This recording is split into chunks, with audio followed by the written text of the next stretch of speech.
হযরত ওমর কি করলেন? তিনি খেলাফতের দায়িত্ব পালন করে আর দেরি করলেন না। হযরত খালিদ ইবনুল ওয়ালিদের নেতৃত্বে 10,000 সৈন্য প্রেরণ করলেন জেরুজালেমে।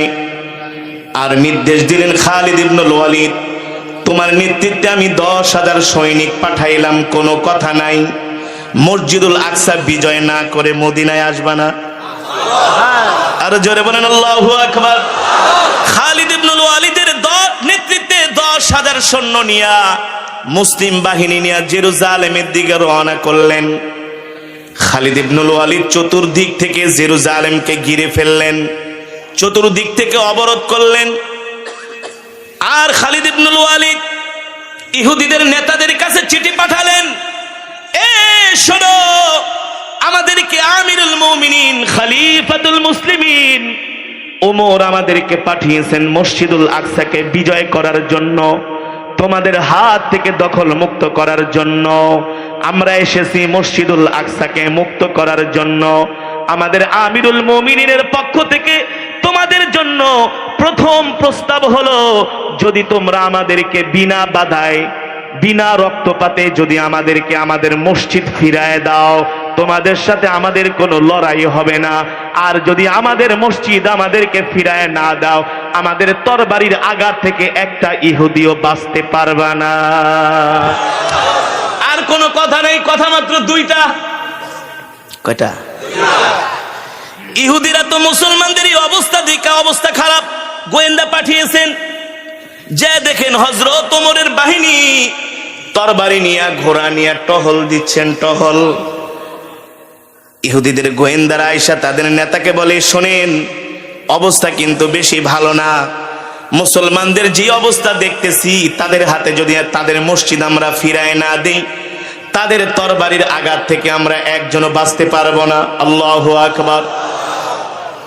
ইহুদিরা খালিদ ইবনুল ওয়ালিদের কাছে আসলেন, এসে বললেন, শোনো, তোমাদের সাথে আমরা কোনো রক্তপাতে যাব না, তোমাদের সাথে আমরা কোনো প্রতিরোধে যাব না, বিনা প্রতিরোধে বিনা রক্তপাতে তোমাদের মসজিদুল আকসা আমরা তোমাদের কাছে ফিরায় দিব। তবে শর্ত হলো, তোমাদের কাছে না, তোমাদের আমিরুল মুমিনিন খলিফাতুল মুসলিমিন তোমাদের ওমরকে আসতে হবে। জোরে বলেন আল্লাহু আকবার। ও মুসলমান, ওয়াইদা তুলিয়াত আলাইহিম আয়াতুহু যাদাতুহুম ঈমানা। সাহাবায়ে কেরাম তো আল্লাহর কোরআনকে শুধু মুহাব্বত করতেন না, শুধু তেলাওয়াত করতেন না, সাহাবায়ে কেরাম আল্লাহর কোরআনের প্রতিটা কথাও ওই সমস্ত গরু খাওয়া মুসলমানদেরকে শায়েস্তা করার জন্যই গরম ওয়াজ। কিসের ওয়াজ? এ মুসলমান, আবু বকর ছিলেন নরম। কি ছিলেন? ওমর ছিলেন কেমন গরম? ইবলিস শয়তান দেখলে রাস্তা পরিবর্তন করে অন্য রাস্তা দিতে, ওমরের সামনে বলে থাপ্পড়, এমন থাপ্পড় দিব কান মানে একেবারে তব্দ করে ফেলাইব। ঠিক কিনা বলেন? মুসলমানদের প্রথম যুদ্ধ ছিল বদর। কোন যুদ্ধ? মুসলমানের সংখ্যা ছিল 313 জন, কাফেরের সংখ্যা, ওই যুদ্ধে মুসলমানরা জিতেছে। 70 জন কাফের যুদ্ধের ময়দানে বন্দী হয়েছে। কতজন? তো নবী সাল্লাল্লাহু আলাইহি ওয়াসাল্লাম ডাকছে আবু বকর, আবু বকর এদিকে আসেন, এই 70 ডারে যুদ্ধের ময়দান থেকে ধরে আনছি, কি করুম কোন, আপনি বলেন, আপনার সিদ্ধান্ত মতামত পেশ করেন। আবু বকর ছিলেন নরম মানুষ, তো নবীজি এই তো সবই আত্মীয় স্বজন, এটা চাচা, এটা ভাতিজা, এটা মামা, একটা কাজ করেন, ওদেরকে মুসলমান বানায় কোরআন শিখায় ছাইরা দেন। এটা ছিল আবু বকরের মত। কার মত? কথা বলে না, কার মত? নবী সাল্লাল্লাহু আলাইহি ওয়াসাল্লাম ওমরকে ডাকছে, তাল ওমর এদিকে আসে। আচ্ছা ওমর, আপনি বলেন 70 ডারে কি করুন? কয় নবীজি কোনো কথা নাই, তরবারিটা বাই করে ও অর্ডার দেন 70 ডারে কল্লা ফালাই দিই। 70 ডারে আমগো ওয়াজ করে যে হুজুর গরম ওয়াজ কই পেয়েছেন? তো আল্লাহ তাআলা আয়াত নাজিল করছে, নবী ঠিক আছে, আবু বকরও সিদ্ধান্ত দিছে, ওমরও সিদ্ধান্ত দিছে, ঠিক আছে, যেহেতু আবু বকর সিদ্ধান্ত দিছে, আপনি তার সিদ্ধান্তটা মানছেন, কিন্তু আমি আল্লাহ ওমরের সিদ্ধান্তটাই পছন্দ করছি। আল্লাহু আকবার। যারা বলেন আল্লাহু আকবার। ওমরকে বলা হয় মেজাজে ওহী। কি ওহী? ওহীর মেজাজের একজন মানুষ ছিলেন ওমর। আল্লাহু আকবার। নবীজি বলেছেন লাউ কানা বাদি নাবিয়্যুল লাকানা ওমর, আমার পরে যদি আল্লাহ নবী করে কাউকে পাঠাইতেন ওমরকে আল্লাহ নবী বানাতেন। ঠিক কিনা বলেন? হ্যাঁ, এই ওমর মুসলমানদের দ্বিতীয় খলিফা। ইহুদিরা মুসলমানদের প্রথম কেবলা মসজিদুল আকসা দখল করে রাখছে। এই যে বর্তমানে যেই ফিলিস্তিনে দেখেন না, 2 দিন পর পর মুসলমানদেরকে মারে। এই মসজিদুল আকসা বানিয়েছেন পয়গম্বর সুলাইমান আলাইহিস সালাম জিনদের দিয়া। কাদেরকে দিয়া? তিনি মানুষেরও বাদশা ছিলেন, জিনদেরও বাদশা ছিলেন। আল্লাহু আকবার বলেন। এই মসজিদুল আকসা পয়গম্বর সুলাইমান আলাইহিস সালাম বানিয়েছেন। এই মসজিদুল আকসা হলো মুসলমানদের সম্পদ, মুসলমানদের অধিকার। ঠিক কিনা বলেন? এই মসজিদুল আকসা হলো মুসলমানদের প্রথম কিবলা। আমাদের প্রথম কিবলার নাম কি? মসজিদুল আকসা। এই মসজিদুল আকসা মুসলমানদের কাছেও সম্মানের, ওই যে ইহুদি জারস ওদের কাছেও সম্মানের। ওরাও মনে করে মসজিদুল আকসা ওদের, কিন্তু মসজিদুল আকসা তো মুসলমানদের। হযরত ওমরের আগে ইহুদিরা এই মসজিদটা দখল করে রাখছে, মসজিদুল আকসা। হযরত ওমর কি করলেন? তিনি খেলাফতের দায়িত্ব পালন করে আর দেরি করলেন না। হযরত খালিদ ইবনুল ওয়ালিদের নেতৃত্বে 10,000 সৈন্য প্রেরণ করলেন জেরুজালেমে।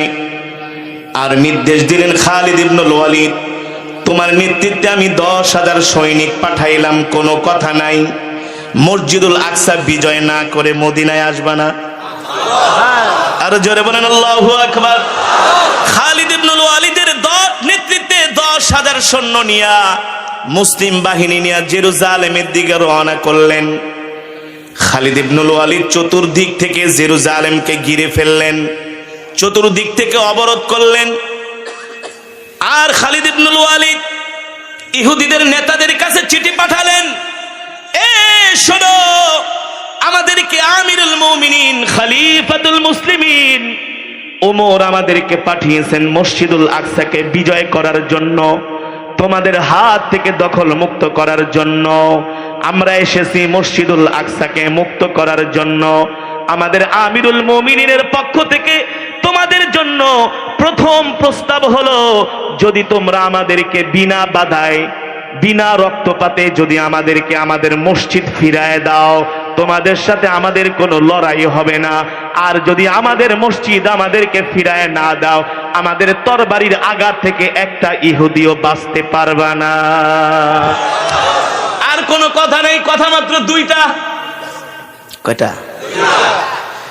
ইহুদিরা তো মুসলমানদেরই অবস্থা দেখে অবস্থা খারাপ, গোয়েন্দা পাঠিয়েছেন, যে দেখেন হযরত ওমরের বাহিনী তরবারি নিয়ে ঘোড়া নিয়ে টহল দিচ্ছেন, টহল। ইহুদিদের গোয়েন্দারা আয়েশা তাদের নেতাকে বলে, শোনেন, অবস্থা কিন্তু বেশি ভালো না। মুসলমানদের যে অবস্থা দেখতেছি, তাদের হাতে যদি তাদের মসজিদ আমরা ফিরায় না দেই, তাদের তরবারির আঘাত থেকে আমরা একজনও বাঁচতে পারবো না। আল্লাহু আকবার। ইহুদিরা খালিদ ইবনুল ওয়ালিদের কাছে আসলেন, এসে বললেন, শোনো, তোমাদের সাথে আমরা কোনো রক্তপাতে যাব না, তোমাদের সাথে আমরা কোনো প্রতিরোধে যাব না, বিনা প্রতিরোধে বিনা রক্তপাতে তোমাদের মসজিদুল আকসা আমরা তোমাদের কাছে ফিরায় দিব। তবে শর্ত হলো, তোমাদের কাছে না, তোমাদের আমিরুল মুমিনিন খলিফাতুল মুসলিমিন তোমাদের ওমরকে আসতে হবে।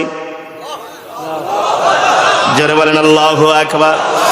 ও মুসলমান, ওয়াইদা তুলিয়াত আলাইহিম আয়াতুহু যাদাতুহুম ঈমানা।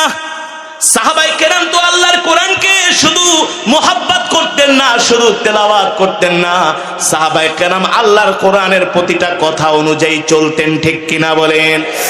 এই কারণে আল্লাহ তাদের বুকের ভিতরে এমন ঈমানি সাহস দিয়েছিল, মুসলমানদের যুদ্ধ করা লাগে নাই। ইহুদি খ্রিস্টানরা মুসলমানদেরকে দেখলে এমনি ভয় পেয়ে যেত। আল্লাহু আকবার। খালিদ ইবনুল ওয়ালিদ হযরত ওমরের কাছে চিঠি লিখলেন, আমিরুল মুমিনিন, জেরুজালেমের ইহুদিরা আমাদেরকে শর্ত দিয়েছে, তারা আমাদের সাথে কোনো লড়াই করবে না, কোনো প্রতিরোধ করবে না, কোনো যুদ্ধ করবে না। আমাদের হাতে তারা মসজিদুল আকসাকে ফিরায় দিবে, চাবি বুঝায় দিবে, দলিলনামা বুঝায় দিবে। তবে শর্ত হলো, মদিনা থেকে আপনাকে জেরুজালেমে আসতে হবে। আর জোরে বলেন সুবহানাল্লাহ। দেখেন, যাদের মাঝে আল্লাহর কোরআন থাকে তাদের মাঝে ইনসাফ থাকে, যাদের মাঝে আল্লাহর কোরআনের শিক্ষা নাই তাদের মাঝে ইনসাফ নাই। ঠিক কিনা বলেন? তারা মানুষের সাথে ইনসাফপূর্ণ বিচার করতে পারে না। হযরত ওমর এই চিঠি পেলেন, তিনি মদিনার সাহাবীদেরকে ডাকলেন, শোনো শোনো, তোমরা এদিকে আসো। মদিনার অধিবাসীরা আমার কাছে, মদিনার জেরুজালেমের ইহুদিরা আমার কাছে পত্র পাঠিয়েছে। তারা বিনা বাধায় বিনা রক্তপাতে আমাকে জেরুজালেমে যেতে বলেছে, আমার কাছে মসজিদুল আকসা হস্তান্তর করবে। এখন আমি মদিনা থেকে জেরুজালেমের দিকে রওনা হব। মদিনার অধিবাসীরা জিজ্ঞেস করল, আমিরুল মুমিনিন, আপনি কি একাই কি জেরুজালেমে যাবেন নাকি? হযরত ওমর বললেন, হ্যাঁ, আমি একাই মদিনায় জেরুজালেমের দিকে রওনা করব। মদিনার সাহাবীরা বলে, আমিরুল মুমিনিন, জেরুজালেমের ইহুদিরা হলো অনেক চালাক ধোঁকাবাজ। ওরা এই লোভ দেখায়া মরুভূমির মধ্যে তারা সৈন্য নিয়ে ওত পেতে থাকবে, আপনাকে তারা হত্যা করার চক্রান্ত করতে পারে। আপনি সাথে করে কিছু সৈন্য নিয়ে যান।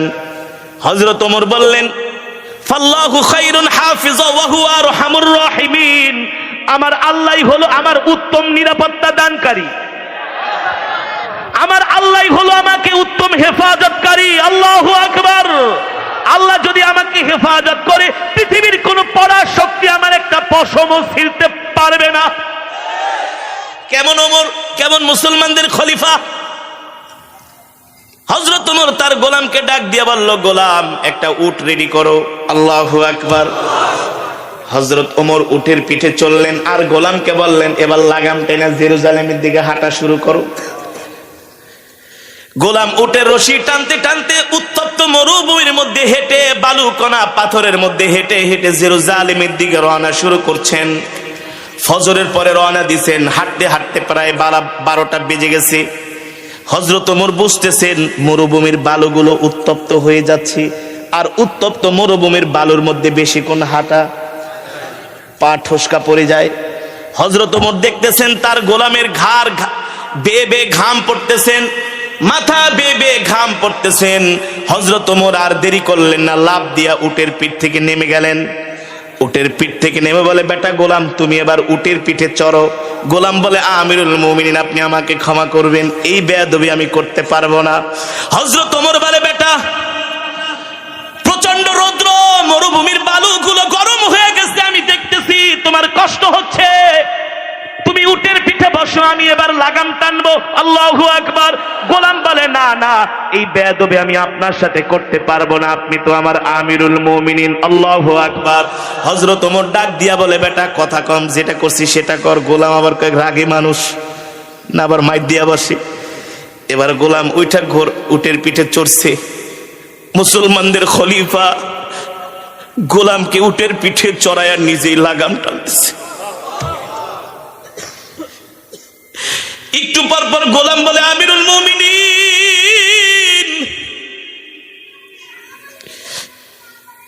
আমি বিশ্রাম হয়ে গেছে, আপনি মেহেরবানি করে এবার উটের পিঠে চড়েন, আমি লাগাম টানি। হযরত ওমর বলে, না না না, তুমি যতটুকু রাস্তা টেনেছো আমি ঠিক ততটুকু রাস্তায় হাঁটবো, তুমি বসে থাকবো। আল্লাহ। ততটুকু রাস্তা টানা হলো। গোলাম অনুনয় বিনয় করায় পরে হযরত ওমর আবার উটের পিঠে চললেন। গোলাম রশি টানতেছেন, গোলাম রশি টানতেছেন, উটের লাগাম টানতেছেন। এভাবে করে পালাক্রমে টানতে টানতে একেবারে জেরুজালেমের কাছাকাছি চলে এসেছেন। হযরত ওমর উটের পিঠে বসে আছেন। গোলামকে ডাক দিয়া বলে, গোলাম, কিফ, দাঁড়ায় যাও। এ গোলাম, দাঁড়ায় যাও। ইরকাব, এবার তুমি উটের পিঠে আরোহণ করো।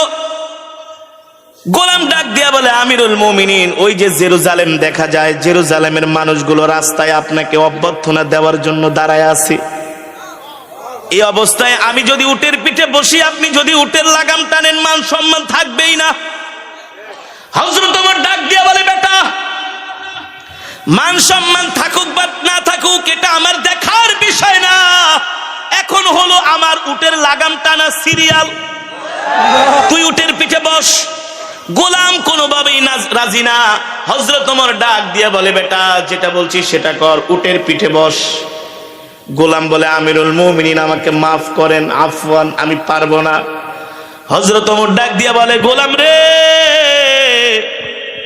হাসরের ময়দানে যদি আল্লাহ আমাকে ধইরা বলে, ওমর, এ ওমর, তোকে আমি খলিফা দান করছিলাম, নেতৃত্ব দান করছিলাম, রাষ্ট্রপ্রধান বানাইছিলাম, তুই রাষ্ট্রপ্রধান হইয়া তোর প্রেস্টিজ রক্ষা করার জন্য একটা গোলামের উপরে জুলুম করছস, আমি হাসরের ময়দানে আল্লাহর আদালতে কি জবাব দিব রে গোলাম? এই জবাব দেওয়ার উত্তর আমার কাছে নাই। আল্লাহু আকবার।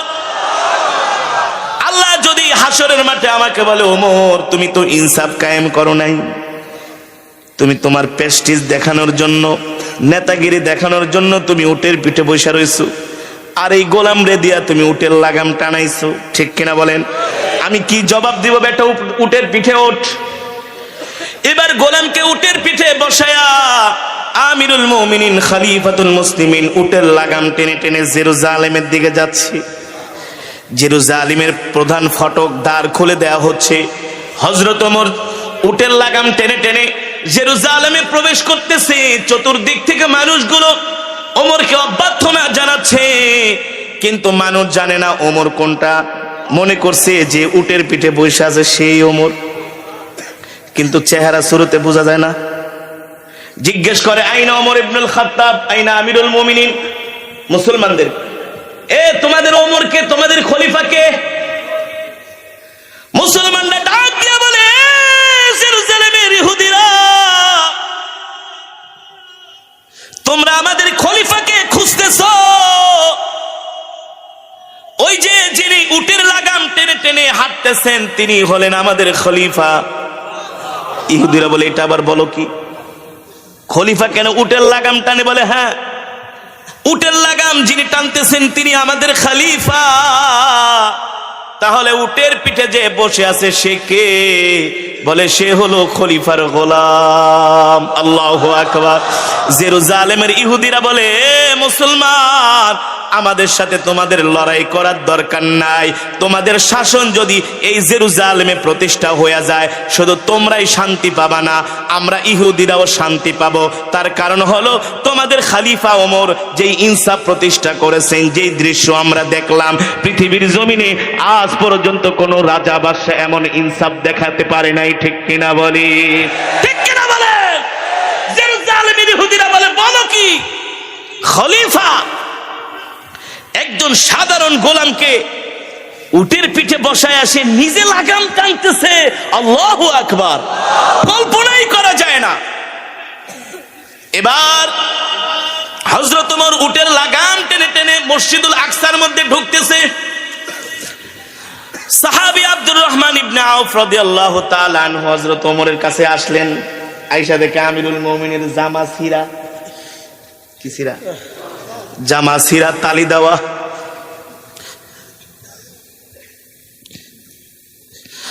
আব্দুর রহমান ইবনে আউফ বলেন, আমিরুল মুমিনিন, আমি আপনার জন্য একটা নতুন জামা এনেছি। আপনার গায়ে যে জামাটা আছে এটা ছিঁড়া, তালি মারা। এই জামাটা খুলে আপনি একটা নতুন জামা গায়ে দেন। কেন? আব্দুর রহমান ইবনে আউফ কোনো কথা বলে না। পাশ থেকে কিছু মানুষ বলে, আমিরুল মুমিনিন, আপনি আমাদের খলিফা, যদি এমন একটা ছিঁড়া জামা পরেন আমাদের জন্য একটু ভয়ে বলতে পারে না? রাষ্ট্রপ্রধানের তো এমন পোশাকই পরা দরকার, কিন্তু ভয়ে বলতে পারে না। বলে, কি হয়েছে বলো? বলে, ইহুদিদের নেতারা কত সুন্দর সুন্দর ড্রেস পরে আছে, জামা পরে আছে, আর আপনার জামা ছিঁড়া, তালি মারা, আমাদের জন্য মনে হয় একটু লজ্জা। হযরত ওমর ডাক দিয়া বলেন, বেটা এত বড় সাহস! আমার কলিজার টুকরা নবী রাহমাতুল লিল আলামিন ছিঁড়া জামা গায়ে দিছে, আমি তার খলিফা ওমর, আমি কখনো আল্লাহর নবীর ওই সুন্নত ত্যাগ করতে পারি না। ইহুদি খ্রিস্টানরা কি বলল না বলল তাতে আমার কিছু যায় আসে না। আল্লাহু আকবার। যারা বলেন আল্লাহু আকবার। ইহুদিরা হযরত ওমরের কাছে আসলেন। আয়েশা শুধু বারবার জামার দিকে তাকায় আর চেহারার দিকে তাকায়, আরে জামা দিয়া কি হবে, চেহারা দেখেই তো পাগল। রাসূলের সাহাবী না, মুসলমানদের খলিফা না। আল্লাহু আকবার। যাকে বলা হয় মেজাজে ওহী। আর পোশাক সিরা থাকলে কি হইল, চেহারার মধ্যে তো আভিজাত্যের ছাপ, ঠিক কিনা বলেন? চেহারা দেখতেই তো মনে হয় যে রাজকীয় রাজকীয় ভাব, ঠিক কিনা বলেন? ইহুদিরা এসে মসজিদুল আকসার চাবি হযরত ওমরের হাতে হস্তান্তর করলেন। আল্লাহু আকবার। মুসলমানদের খলিফা আমিরুল মুমিনিন যুদ্ধ করার কোনো দরকার নাই। আমরা চাই না আপনাদের সাথে কোনো রক্তপাত ঘটাবো, কারণ আমরা জানি এখনকার মুসলমানরা এতটা শক্তিশালী, তারা যুদ্ধের ময়দানে অস্ত্রের উপরে নির্ভর করে না, সৈন্যের উপরে নির্ভর করে না, তারা যুদ্ধের ময়দানে তাদের রবের উপরে নির্ভর করে, ঠিক কিনা বলেন? আপনাদের সাথে লড়াই করা শুধু শুধু মার খাইতে রাজি না। এই নেন মসজিদুল আকসার চাবি। হযরত ওমরের হাতে মসজিদুল আকসার চাবি বুঝিয়ে দেয়া হলো। আল্লাহু আকবার। মুসলমানরা বিনা রক্তপাতে ইসলামের ইতিহাসে মুসলমানরা মসজিদুল আকসা দখল করলেন। সেই আল্লাহর পয়গম্বরের পর থেকে আজ পর্যন্ত একজন মাত্র সালাউদ্দিন আইয়ুবী রাহমাতুল্লাহি আলাইহি তিনি মসজিদুল আকসা দখল করেছিলেন। এই যে প্রায় 600-700 বছর হয়ে গেছে, আজ পর্যন্ত পৃথিবীর কোন মুসলমান শাসক মুসলমানদের প্রথম কিবলা মসজিদুল আকসা দখল করতে পারে নাই, ঠিক কিনা বলেন? কিন্তু দখল হবে, ইমাম মাহদী আলাইহিস সালাম আসবে, তারপরে দখল হবে, ঠিক কিনা বলেন? এই কারণে মুসলমান আল্লাহর জমিনে যখন ইনসাফ কায়েম হয়ে যায়, মানুষ যখন মানুষের সাথে ইনসাফ পূর্ণ আচরণ করে, মানুষ যখন মানুষের উপর জুলুম করে না, মুসলমান মুসলমানের সাথে যখন ভ্রাতৃত্বের আচরণ করে, এই জমিনে যখন এক ধর্মাবলম্বী অন্য ধর্মাবলম্বীদের সাথে মিলেমিশে এক সমাজের মধ্যে বসবাস করে, যখন মানুষ মানুষকে সম্মান দেয়, মর্যাদা দেয়, তখন আল্লাহ তাআলার পক্ষ থেকে জমিনের উপরে রহমত নাজিল হয়, ঠিক কিনা বলি?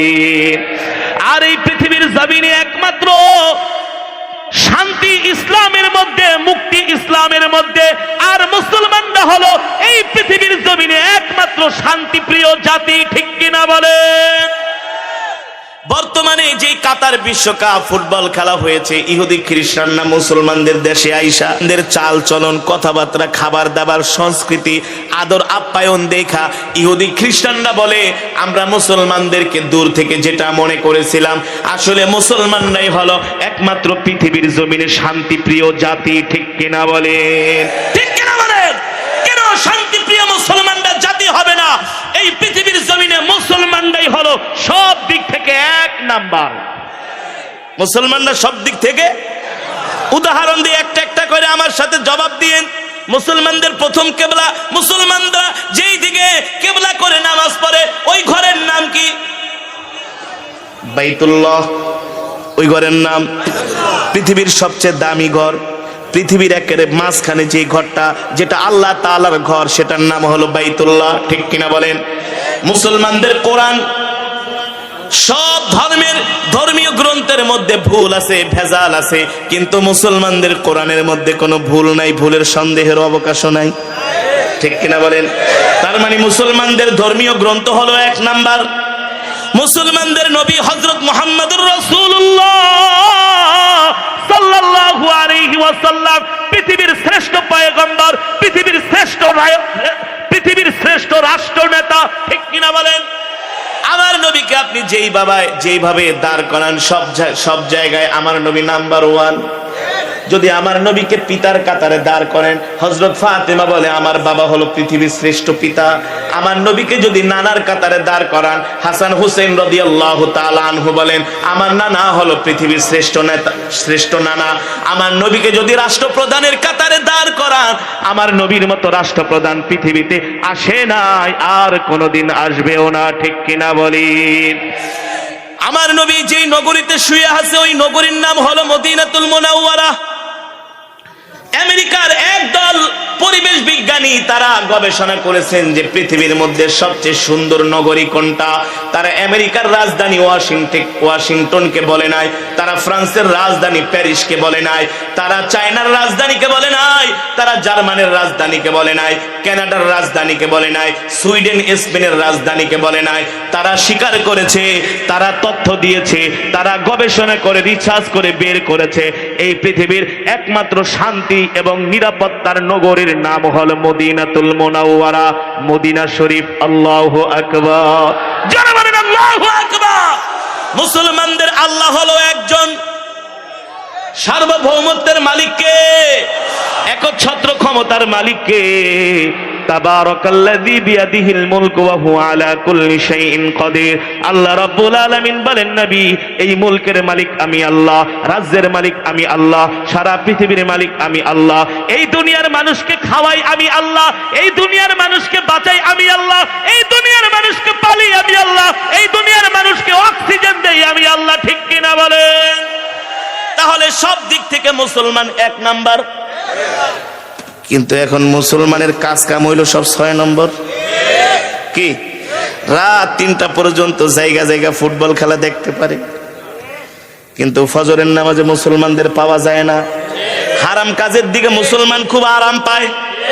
কথা বলে, হারাম কাজের দিকে মুসলমান খুব আরাম পায়, কিন্তু মুসলমানদেরকে ফজরের নামাজ ইশারের নামাজে পাওয়া যায় না। অথচ মুসলমান আমাদের তো হওয়ার কথা ছিল। আমরা সব দিক থেকে এক নাম্বার। আমাদের আল্লাহ, আমাদের রব্বুল আলামিন হলো এই পৃথিবীর একমাত্র একচ্ছত্র ক্ষমতার মালিক। ঠিক কিনা বলেন?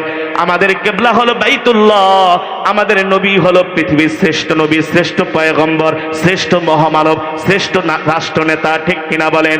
আমাদের নবী যেখানে শুয়ে আছেন মদিনাতুল মুনাওয়ারা, আর আমাদের ধর্মগ্রন্থ হলো শ্রেষ্ঠ ধর্মগ্রন্থ পবিত্র কোরআনুল কারীম। ঠিক কিনা বলে? কিন্তু আমাদের কাজ কাম সবকিছু হওয়ার কথা ছিল এক নাম্বার, কিন্তু কালের আবর্তনে আমরা মুসলমানরা ইসলাম থেকে দূরে সরে গেছি। আজকে আমরা মুসলমানরা আল্লাহর কোরআন, আল্লাহর নবী, আল্লাহর রসুলের চাইতে আমরা হারাম জিনিসকে বেশি ভালোবাসি। আর হারাম জিনিসকে বেশি ভালোবাসার কারণে আজকে ইহুদি খ্রিস্টানরা সারা পৃথিবীতে মুসলমানদের উপর অত্যাচার করতেছে। মুসলমানদের প্রথম কেবলা কত এরদোগান ঠেরদোগান আইলো, আজ পর্যন্ত কেউ মুসলমানদের প্রথম কেবলা মুক্ত করতে পারলো না। ঠিক কিনা বলেন? পারবেও না যতদিন পর্যন্ত মুসলমান একমাত্র আল্লাহর কোরআন অনুযায়ী না চলবে। ঠিক কিনা বলেন? শুধু মুসলমান, আল্লাহ আমাদেরকে যে কোরআন দিয়েছেন এই কোরআনের তেলাওয়াত শুনলেই চলবে না। যেমন করে কোরআনের তেলাওয়াত শুনতে হবে, কোরআনকে ভালোবাসতে হবে, কোরআনকে মহব্বত করতে হবে। মান ক্বরাআল কোরআন ফাস্তাযহারাহু ফাআহাল্লা হালালাহু ওয়া হাররামা হারামাহু আদখালাহুল্লাহুল জান্নাহ।